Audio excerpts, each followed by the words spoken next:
Delighted to say I'm joined by Waterford hurler Kevin Moran. Kevin, I was looking through the Analyst and I found a quote from you that goes back to many moons ago. I'll read it out to you and see if you can recognise it. If I achieve nothing else in hurling, I'll never forget this. It's the greatest day of my career. I'm so proud of the lads, our coach and his backroom team. I almost read out the name of the coach, which would have been a giveaway, but do you have any idea when that's from? I said it, did I? You did indeed, yeah. Was it when we won the first county title with Salle? No, it was actually the Fitzgibbon Cup. It was that famous one against LIT, went to extra time. I think you scored 3 points that day. Were you marking Joe Canning that day, or did you just happen to be on opposite sides? No, I wasn't, thankfully. No, I think John Dalton, actually, from Kilkenny, was marking him that day. It was they had a right battle, the two of them. But yeah, it was a great game, yeah. Jesus. 2008, was it? It was, yeah. And that was probably your second Fitzgibbon Cup. How important were they to you in terms of your development? Yeah, they were massive, yeah. Trying to obviously get onto the Waterford setup. Waterford were, one of the top teams in the country at the time, and, I was kind of coming out of minor and went to college young. So trying to get into the Fitzgibbon teams was... it was a big part of my development, and the players that were there at the time that they were in second, third, fourth year and maybe doing masters and things were we were talking about some of the best hurlers in the country at the time. So it was with Colin Bonner as well. It was they knew how to win them. It wasn't as serious as some Fitzgibbon teams take it there now with regard to the rigorous training programs and stuff, but it was it was really enjoyable. It was kind of a big step up into really tough adult hurling, I suppose, for me, and I think it helped me an awful lot, yeah. And I think Liam MacCarthy saw me playing in a good bit of Fitzgibbon at the start, and it really helped, and I think it improved me, and some great memories, some great days. Were you were called up to the panel first with Waterford in 2006. How old were you at that stage? Yeah, I was 18. Yeah, it was just out of minor. So yeah, it was pretty young. Look, it was obviously I was delighted to be called in at the time. It was the team was really strong. They were competing in Munster finals, National League finals, All Ireland semi-finals each year, and I suppose. I only looked at the 2004 Munster final there on Sunday, and I was up in the terrace, and it was a great day. I think everyone in Waterford remembers fondly, but then to be involved in that setup 2 or 3 years later was, something that you dreamed of, and watching it as a teenager in the likes of Crow Park and Thurles and Parky Queeve, you're always kind of saying to yourself, geez, I'd love to be out there. And so I got asked in then at the start of 2006 and haven't looked back since. You certainly haven't. So that 2004 final that was on TV, seeing your clubmate John Moran get sent off, you were obviously 15 or 16 at the time when you were seeing that happen, and it was a year after he scored the hat-trick. How much did you feel for him? Because you probably knew him to some degree. Yeah, sure. Look, he was, I was devastated for him because he was, I think it was a time when he was probably one of the best hurlers in the country.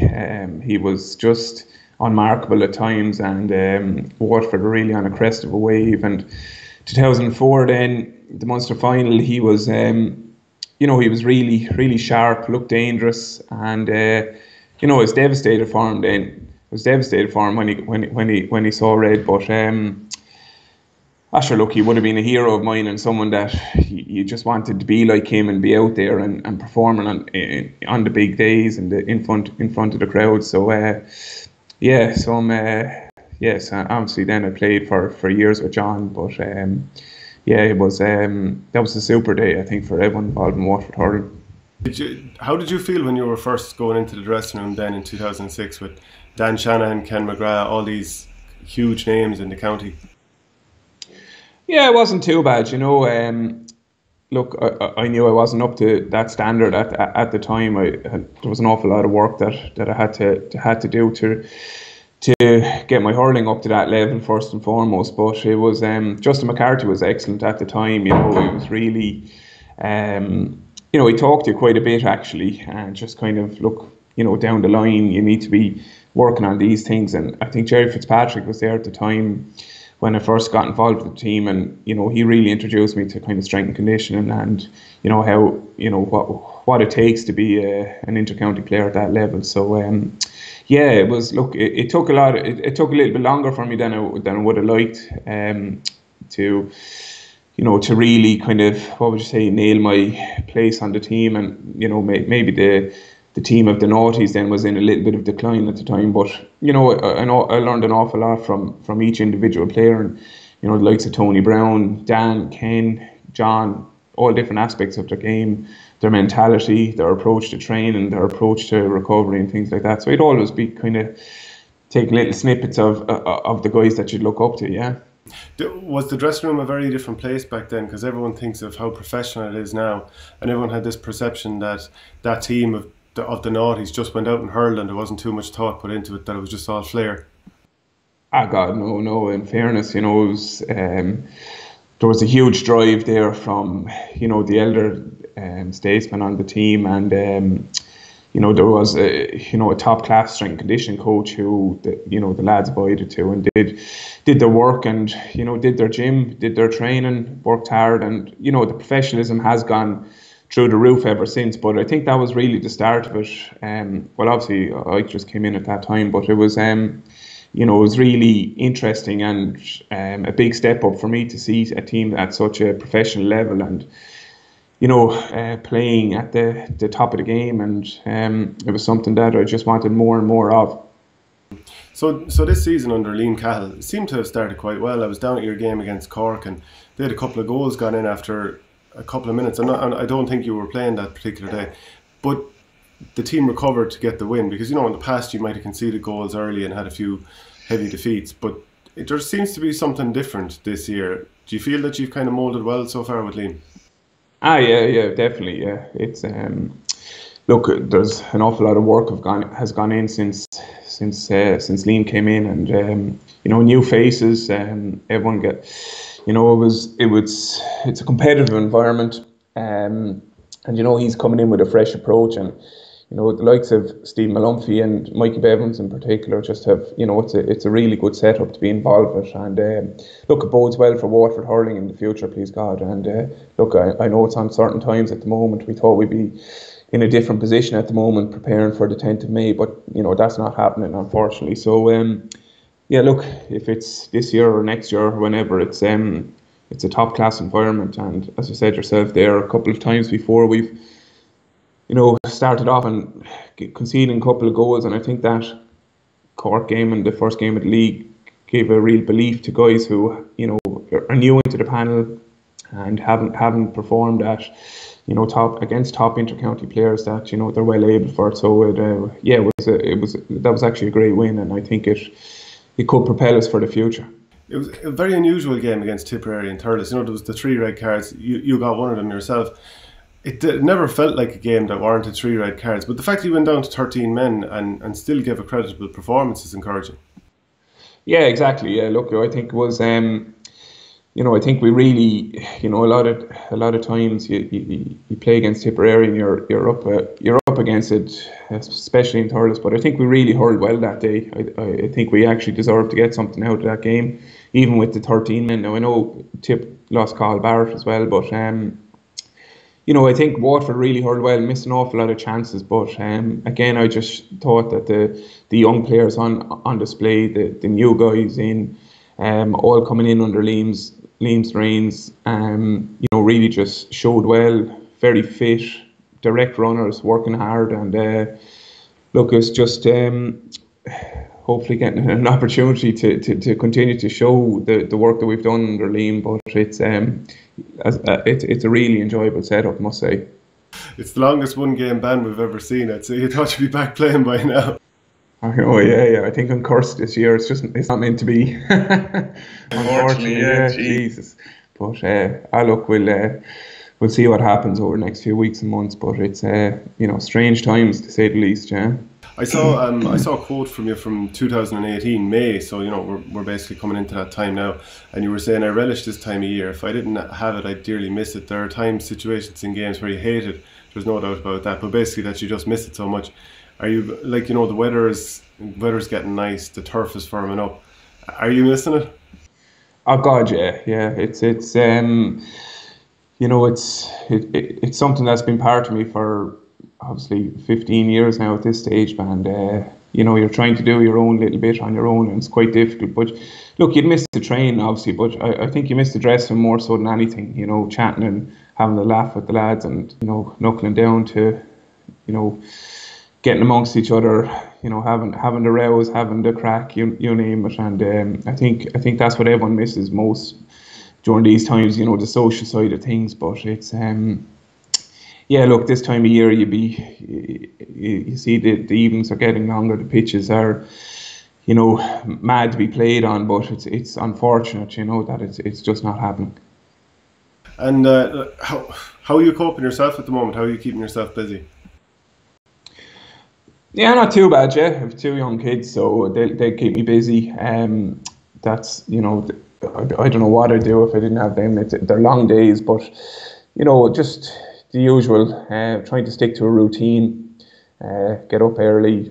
Try and eat well. Try and do my own little bit of training. Maybe 5 or 6 days out of 7. So it feels like I'm in this house now about 10 weeks, but it's what 5 weeks now. But it's look, we're managing fine. It's I know people are beginning to find it tough and frustrating and things, but it's it just has to be done, and we'll see what happens in a few weeks' time. But the kind of days are rolling into each other at this stage, but please God, we'll get there.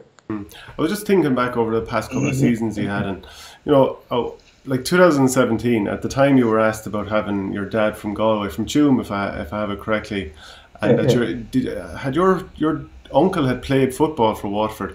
It must have been odd, or even afterwards, was there much comment about the fact that there was that Galway-Watford thing going on?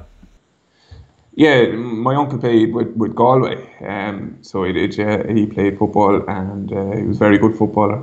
But no, it wasn't for me, anyways. I wouldn't have a huge connection with Galway. Obviously, Dad is from Tuam, but he's gone out there a long time as well. He still has some family members living there, but no, not really. I know sometimes things can be made of it in the papers and things like that, but we're like, I'm in Watford. Or he's in Watford, 30, 40 years at this stage. So obviously his friends in that he could have the crack with, still up in Tuam. But yeah, no, for me, I don't think I've been in Tuam in a long time now. But it's it wasn't too strange. No, it wasn't, to be honest with you. I remember the press conference afterwards, and Derek McGrath was asked how he felt and how he reflected on the game, and he said, we're trying to get the balance right between defeatism and moral victory. I've spoken about that over the last 3 years. It's so hard to get back here. You have to take that chance. Is that something that resonates with you? Because, I mean, obviously you haven't had great seasons since then, but it is so hard to get there. It is, yeah. Look, it's something that you used to hate to say, you have to lose one to win one, that kind of way. It's because it takes an awful lot of work to get back there, as we've seen ourselves. But it's when it's there in front of you, and it's there to be taken. It has to be done. Unfortunately, we just fell short in 2017, and we just haven't, through various different things, we just haven't got the momentum or the playing to that level to come close to even getting back there. So it's it's a very true statement what Derek said. Was that immediately after the game he said that, was it? Yeah, it was. Yeah, just in the press conference. Yeah, so it just shows, it is quite tough to get back there. And look, hopefully we can, and hopefully over the next couple of years we will get back to being one of those top teams. But we definitely did fall short in 2018 and 2019, which was disappointing. But look, that's the nature of sport. There's some teams are getting better out there. There's probably 8 teams who think they have a serious chance of winning the Liam MacCarthy, which I don't think it's ever been as that competitive. So if the opportunity comes, you just have to try and take it. That season, there was a lot of players on the Waterford team who just really found a level that they might not have even found since. Like yourself and Jamie Barron at midfield, you both got nominated for Hurler of the Year and scored 523 between you. I think all from play. Do you think that was the height of your form so far in your career? I suppose, yeah. Look, when you get to an All Ireland final and you're doing that type of, you're playing to that level, you'd have to say that it was definitely one of the the best times of my career, and Jamie the same probably. But look, I think you can be lucky as well. There's probably other years where you could have been playing just as well, but maybe the team didn't go on as far, or you were just unlucky. But I think in 2017 a lot clicked for myself and Jamie. Maybe it was just the way we were playing, the space in front to run into, and the use of the ball from the backs and the forwards and things like that kind of helped. And yeah, just kind of sometimes you have games, you have years, you have matches like that where it just kind of falls into your lap. But look, unfortunately, it wasn't to be from a team point of view, and as we did fall short. But it's look, hopefully someone this year or maybe next year those can be dominant in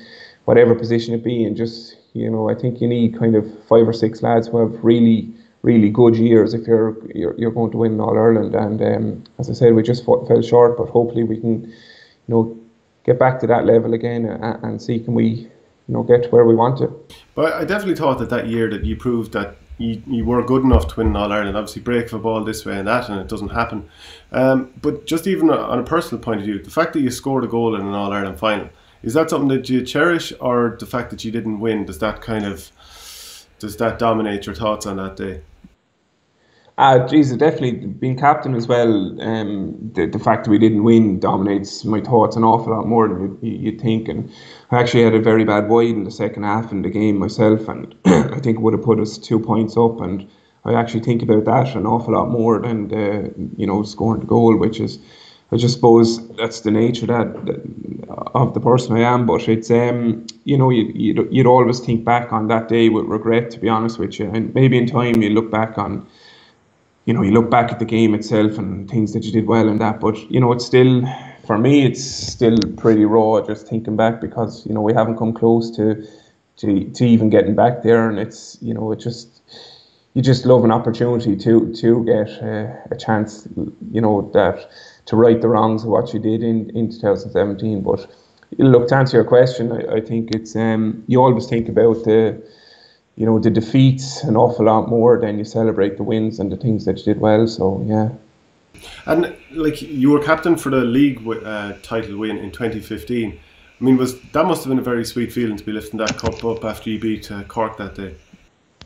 It was, yeah. It was again, we had an awful year in 2014. There was a lot of pressure on the players, a lot of pressure on the management at the time, and again, maybe a little bit like this year, a new team kind of came in, new changes to the panel was made, and we did an awful lot of work, and we won the league, and we were unlucky actually in the Munster final against Tipperary and the All Ireland semi-final against Kilkenny that we maybe didn't push on. But look, it was I captained that team for a few years, and it was something that I cherish a lot. It was some really good days. Obviously, you would have liked an awful lot more, with regards to silverware and that. But leading your county and lads who you've played with for so long out into the biggest games that the team has ever played was something that I'm quite proud of. Yeah. Well, you have a fair old medal haul at the same time. A couple of Fitzgibbons, 2 All-Stars, 3 county titles, 2 Munster club titles. You're not doing so bad, and you're not exactly finished yet. Yeah, look, it's you do put an awful lot into it, so you like to be getting things out of it. But I just think it's the last few years have been quite difficult, because you kind of know that you're reaching the end of your career, and it's like you kind of becomes an obsession with trying to win things. And at the moment the last couple of years we've been a million miles away from that, which is very frustrating. And also with the club, we've been competing against a very good Ballygunner team the last number of years, and we just haven't been able to to get over the line with them, which was frustrating considering that we were so successful then, kind of 7 or 8 years ago. So there is a little bit of time maybe left for me to get a little bit of silverware, but I think you always want more. It's just it's been a barren spell for a few years now, and we just would like to, either for club or county, just get a county championship or a Munster medal or an All-Ireland medal or something like that, just to, as I said, to get something back for everything that you put in. I haven't watched you so far this year, and I know it's only league, so you can't read too much into it, but I get the sense that you're going to be a serious proposition whenever this season takes place.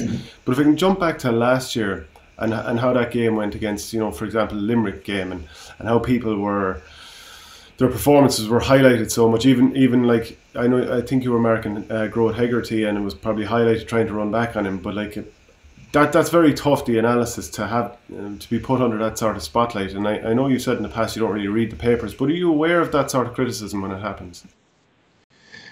Yeah, of course, yeah. It's I wouldn't, after matches, particularly after defeats and that, I think there's not too many players out there that do, read reports on things that they made a mess of, or that they're doing poorly. But it was just, a lot of things compounded together, and I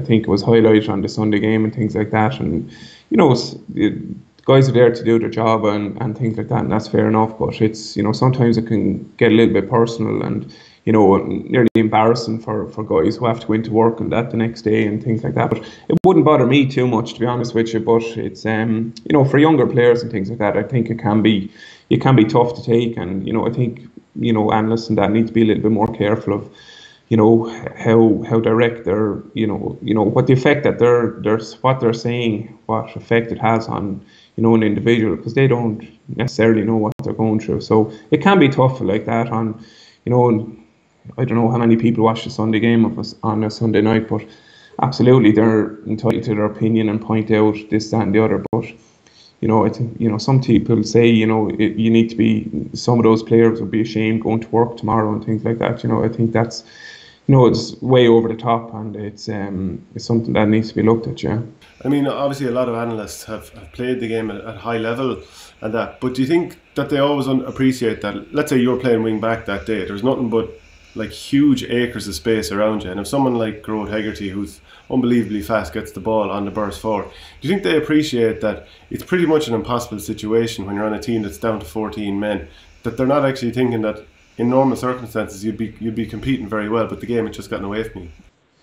Yeah, look, that's it's very easy to point out, he got turned, he's got burned for pace, not up to it and things like that. But there's a lot of things going on, as you said yourself, that if you look, I suppose if you can look into it in more detail than anything, you can find, well, maybe that's why this happened and things like that. But it's look, analysts are there to do a job, and people do love watching it and things like that. But it can be hard when you're subject to making a mess of things, or things just went really poorly for you on the day. But look, that's, you play at a high level, that you're there to be shot at as well. So that you have to take the good with the bad at times.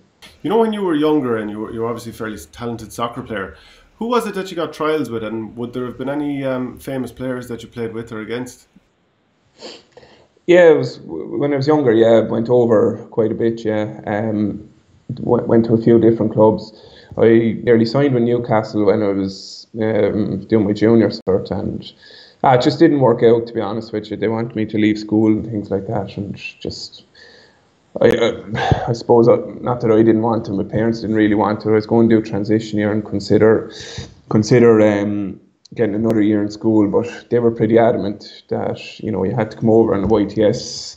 So I just kind of I started playing hurling then in the school a bit more, and Derek and Dermot Dooley were involved with the Harty Cup team. We had a good Harty Cup team, and it just kind of petered out, to be honest with you. I just I stopped playing with my club and Waterford Bows, and just kind of started focusing on hurling. It wasn't a decision that I made overnight. It just kind of naturally happened. But yeah, some good memories from the soccer as well. You'd forget about those days going across various clubs, and yeah, I went across, played plenty of matches and challenge matches and things, and seen some really top class players.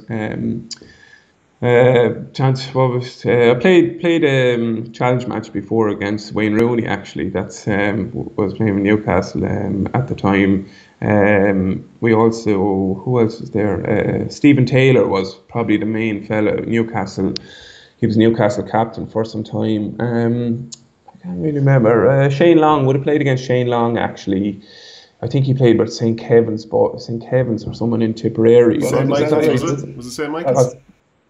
Someone in Tipperary. No, I don't think it was St Michael's. A young, was it St Kevin's? I'm not sure. Anyways, played him in the SFAI, but yeah, some good days. Yeah, played in a couple of competitions, the Milk Cup and the Foil Cup and things like that. They were good memories. But geez, that's a distance past now, unfortunately, and haven't kicked the ball probably 2 decades at this stage. So it's yeah, no, it's they were good, great memories, I must say. You're talking about Derek McGrath there and the influence he would have had on your school team. And I was asking him just a little bit about you. And did you play with him at some point for the club, or for at some point? Did you? Yeah, we did. Yeah, played for probably 3 or 4 years in the club. Yeah, maybe a bit more actually. Was it 2000? Yeah, about 5 or 6 years. Derek played centre forward on our team while I was kind of just breaking onto the team, and I think he retired then in maybe 2008, 2009. Michael yeah, Ryan, remember Michael Ryan was over your team, the future Waterford and Westmeath manager. Michael Ryan was saying that one day he had a discussion with Derek. About, he wasn't on the team at this point. He was a panelist, but he was asking him about what do you reckon about this player, that player. And Derek went off and wrote dossiers apparently for all the panel and guys who weren't being currently considered, what they might be able to offer. And Michael Ryan said it was of huge value to him. So he obviously saw a future manager in him. Would you have seen that yourself? Yeah, definitely, sure. Like, from the day I walked into Salle College, he was coaching teams in there. So, that was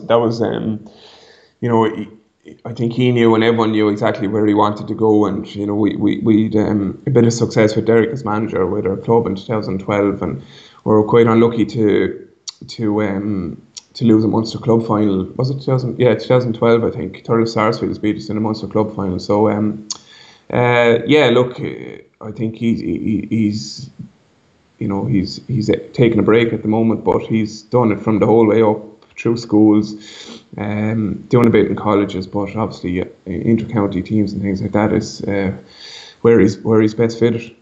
Well, that era where you had Davy Fitz as manager, 2008 up until 2011, if I remember correctly, what sort of relationship would you have had with him?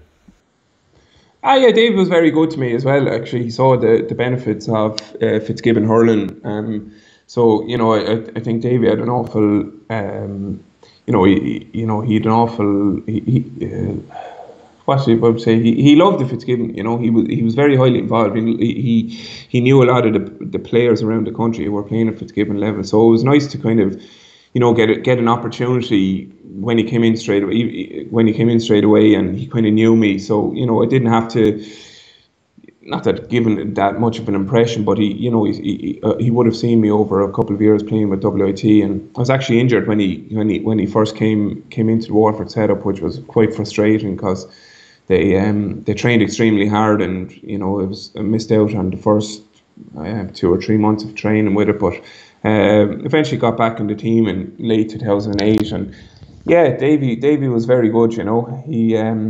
Again, ahead of his time with the professionalism and things like that. And in fairness, I think he did really, really well with those Waterford teams over those years. I think we were consistently in All-Ireland semi-finals, and we're playing against some of the top teams in the last century or so, like Kilkenny and Tipperary. And we won a Munster final as well, and it was Dan got the goal that evening up in Thurles as well. So yeah, some great memories. He was like Derek. He was young when he came into us with Waterford, and you could see the ambition he had to be a manager, and he's still operating at that at a very, very top level at still. But yeah, he was very good to me, to be honest with you. Well, is he a good man to give a speech? I kind of have this thing in my head that he'd be very good to rile you up before a match. Yeah, you'd be surprised as well. He could be very composed as well. There was times when I think he knew what needed to be said, ball and shout and F and blind. But there were other times where, a more relaxed approach, or he got one of the selectors to talk, or just even the players to talk. So, he was always kind of, I suppose, keeping you on your toes. You didn't really know what was coming. Then some days after matches, if you played well, or thought you played well, he'd bring you back down to earth. But vice versa, if you thought you had a really poor game, he might raise you up and say, look, you did this, that and the other, and we'll go again. So totally. I'm sure he was just learning at the time, but he was very good, very, very innovative, and he'd a good way of managing players. And as I said, I think he did extremely well in Watford for those few years. In 2013, how often is it brought up to you about 2013 getting sick on the field against Kilkenny that day, that brilliant game that went to extra time? Yeah, no, that's not actually true. I didn't get sick. I just got I just cramped up down the bottom of the field. Yeah, I think I made a run and just wasn't able for it. It was probably one of the hottest days I've ever played a match in that evening up in Thurles. But it was another game that unfortunately we just, not that we left it behind, but it was there to be won as well. And I think that Kilkenny team was just beginning to decline a small bit, and we clawed it back in ordinary time. We actually could have won it. We played quite well that day, and I think it was Michael Ryan's first year, and was it Michael? No, it was his second year. Sorry, 2013, Michael Ryan's second year. So, that's been said to me a few times. All right, but I don't think I did get sick. Or there was a picture in the paper the next day, and I was down in my hunkers, and I think I was just wrecked and cramped up and things like that, and maybe it looked like I vomited. But sure, look, we'll go with that story. It sounds better. Actually, the equaliser you got at the end to send it to extra time, you must have been, I'm just wondering, how tired were you at that stage, especially the fact that I think Owen Larkin had hooked you and you had to get it up a second time before you threw it over. That's right. Yeah, I scored. No, I didn't. I thought I scored on my. Which one was that now? I can't. That's right. Owen Larkin hooked me. Yeah, Owen Larkin hooked me, and I was really tired now. That was tough going. It was kind of just put the head down and hope for the best. And I think I tried to shoot on my right and I got hooked, but it just maybe he slipped or something like that, and it fell on my favourite left side and just closed the eyes and went over. But it was really, it was tough. The heat wave that year, if you remember rightly, and for some reason that evening in Thurles, it nearly got hotter as the day went on. It was incredible heat. So I wouldn't be built for the heat like that, to be honest with you. So it's it was a struggle, but I only lasted a few minutes then extra time. But look, anyways, that was another game that we could have won, unfortunately. Actually, but then a couple of years later, 2017, you did beat them in a classic game. The one that Jamie Barron scored the goal with the hurley held upside down. I think it was one of two that he might have scored that day. I mean, that must have been one of your very memorable days in a Waterford shirt. Yeah, it was, and particularly, was it the year before that we had them beaten in Croke Park, and they came back and they salvaged the draw, and then we played the replay in Tip on Thurles on the following Saturday, and it was a cracker of a game. Was it? Yeah, but that was to beat them the following year was nice, because I think 2016 we were in a really good place as well. I think obviously Tipperary gave us a bit of a trimming in the Munster final, and I think that was I think we got our heads together after that game, and we're playing quite well in training and working hard, and probably should have beaten Kilkenny in that 2016 All-Ireland semi-final. But then to get an opportunity then a year later and to beat Kilkenny was it was unreal. Yeah, it was a great day. I think it gave the team a huge lift psychologically, and we went on then.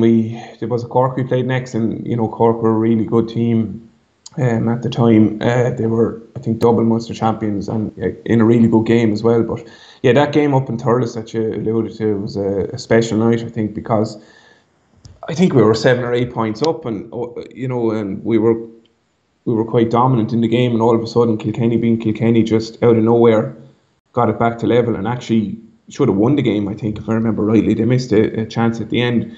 Then we got a free. I think Morris got a free that went wide, went into extra time, and we just got over the line. Yeah, Jamie was flying still. He was flying around. Yeah, everyone was wrecked, and he was just up and down. He got did he get 2 goals? He gave someone the sidestep anyways, and he put them into the next field. But that was brilliant, actually. Just to see. To eventually get kind of the monkey off the back, really, and to beat Kilkenny in Championship and go on. It was a special night in Thurles, actually, that night, yeah. You forget about these days. You're reminiscing now of some great days. Yeah, and of course, sadly, there's the odd bad day too. I get the sense, just before I let you go, I get the sense that you think far more about the 2017 final than the 2008 final against Kilkenny, because you were such a young fella, and you even talked about before that you were such a young player when you came on the scene and 2008 happened. You kind of knew, I've got years on my side here. So is that true? Like, would you agonise over 2008, or is it just 17?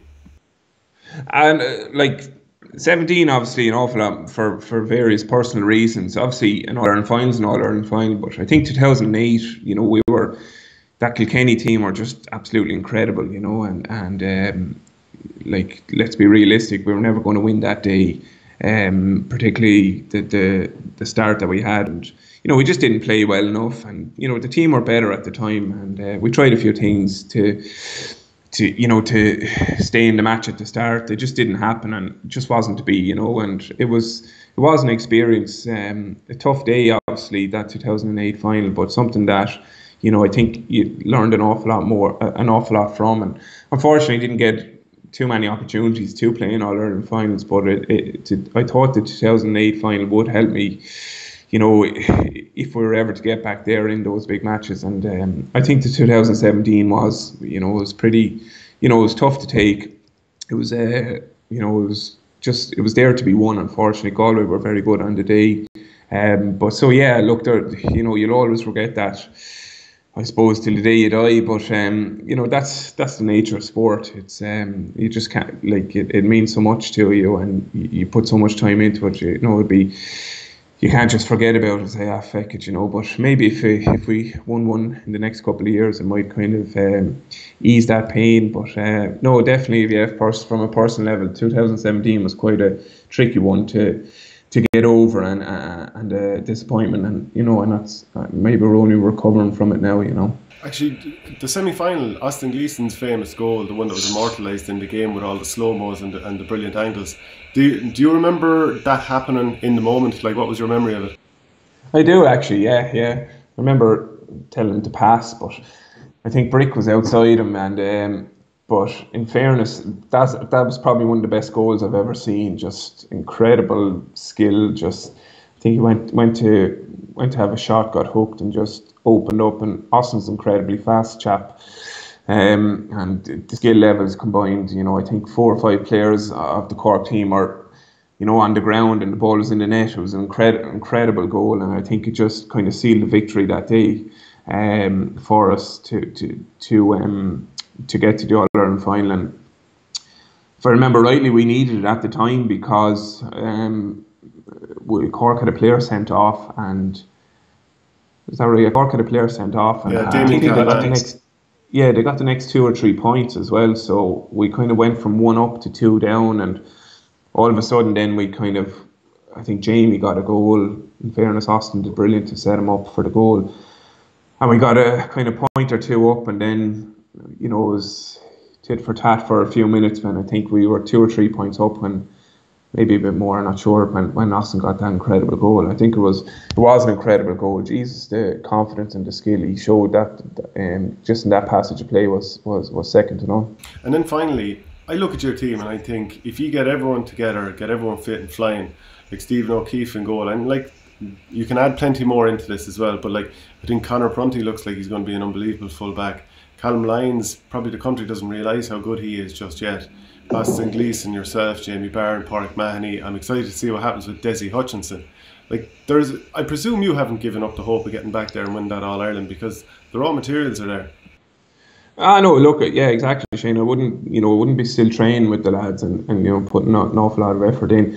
There's some incredible players in Waterford there, and probably even Tyg de Burke coming back from a cruciate injury, one of the best players I've ever played with. So there's absolutely the talent is there. I think Liam has brought a unity and a steeliness and an incredible work rate and fitness to our game as well. So combine all that in, and there's a nucleus there for a team to get back to the top table. But it's going to be difficult. There's a lot of teams are training the same, doing the same. But we the personnel wise, I think we're just as good as some of the top teams out there. But again, like I said, you need a little bit of luck. You need a few things to fall into your lap, and we haven't had that in the last couple of years. So hopefully, maybe Ty's injury is the only guy out. He seems to be on the way back, and clean bill of health and bit of luck, and who knows what can happen. Maybe 2020, 2021, I don't know. But yeah, look, definitely the players are definitely there, and it's something that I love going training with the lads still, because I know how good they are, and it's just you're nearly hoping that this could be the year, But look, we'll stick at it until we can no longer. Well, look, Kevin, you've been very good with your time, and whenever you do get back on the field, I look forward to seeing it. Yeah, take it easy. Thanks, Shane.